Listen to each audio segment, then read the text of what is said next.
Hi అండి. ఇది వేడి వేడి క్రిస్పీ టేస్టీ స్నాక్ రెడీ అయిపోయిందండి. ఇదేంటో చూసేద్దాం రండి. ఒక కప్పు కాలీఫ్లవర్ తీసుకొని క్లీన్ చేసి పెట్టుకున్నాను. అది ఒక గిన్నెలో వాటర్ పోసి, పసుపు, ఉప్పు ఏసి నీళ్లు మరిగాక ఈ ముక్కలన్నీ వేసేసుకోవాలి. కొద్దిగా ఉడకనివ్వాలి. చూడండి లైట్‌గా ఉడికింది.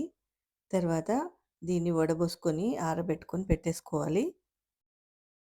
ఒక బౌల్‌లో 2 టేబుల్ స్పూన్ కార్న్ ఫ్లోర్ తీసుకోవాలి.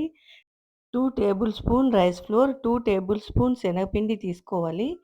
దాంట్లోనే అల్లం వెల్లుల్లి పేస్టు, వాము, కారము, సాల్ట్ అండ్ జీరా పౌడర్ అన్నీ వేసేసుకోవాలి.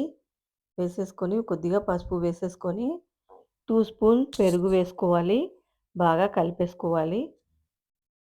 కొద్దిగా వాటర్ పోసేసుకుంటూ ఇలా లూజ్‌గా వచ్చేటట్టు కలుపుకొని, మనం ఉడికించి పెట్టుకున్న కాలీఫ్లవర్ పీసెస్ వేసుకోవాలి. స్టవ్ పై ప్యాన్ పెట్టుకొని బాగా హీట్ ఎక్కిన తర్వాతనే వేయాలండి. ఈ స్పూన్‌తో గానీ, చేత్తో కానీ వేసుకోవచ్చు. ఇలా వేసుకొని మంచిగా వేగనివ్వాలి. ఈ కలర్ క్రిస్పీగా అయ్యేటట్టు వేయించేసుకొని, చక్కగా వచ్చాయి చూడండి కలరు. చూస్తుంటే నోరూరుతుంది. ఇలా వేయించేసుకున్న తర్వాత తీసేసుకోవాలి. అదే నూనెలో కరివేపాకు, పచ్చిమిర్చి చక్కగా వేయించేసుకొని, ఆ 2 డెకరేషన్ లాగా పెట్టుకుంటే ఇష్టమైన వాళ్ళు తింటారండి.